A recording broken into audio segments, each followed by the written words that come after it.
So in doing range of motion with the hind limb, very similar to the front limb, we're going to do each joint one at a time. Start down at the toes.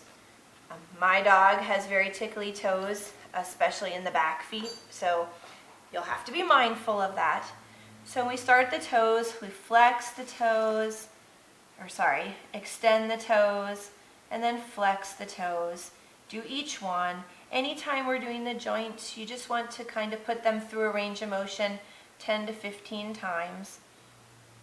If the dog's getting upset and stressed, don't do quite as many. We're just trying to make the joint nice and fluid, put motion in the joint. Once we're done with the toes, then we move to the hock, which is the heel, and you're going to flex. So I put a hand up here at the knee just to support and a hand at the foot.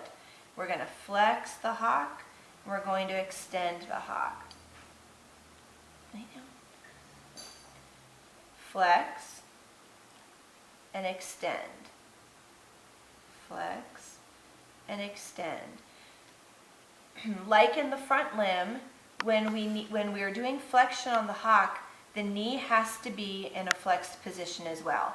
If the knee is straight, you aren't going to be able to flex your hock much at all. If the knee is bent, we'll be able to get a nice flexion there and extend. We'll move up to the stifle or the knee, putting a hand on the lower leg and a hand up at the hip to support. We're going to flex the knee and extend. Flex and extend. When you're doing your range of motion, some things to be mindful of. It's easier if they lay on their side.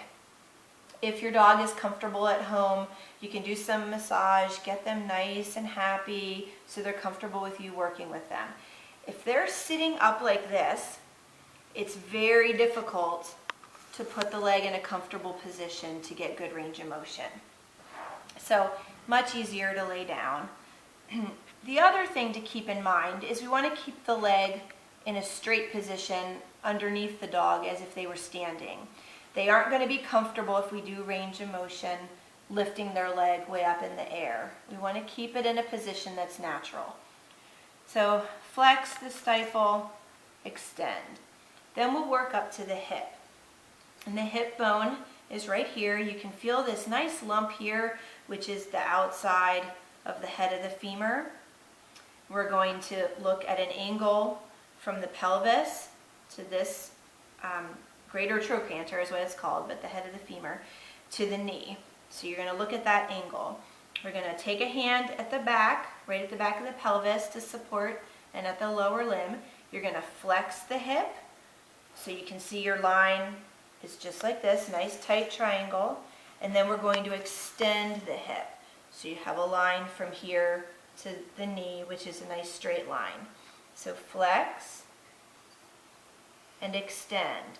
Again, keep the knee and the rest of the limb in a nice neutral position. So flexion and extension. And that's the hind limb.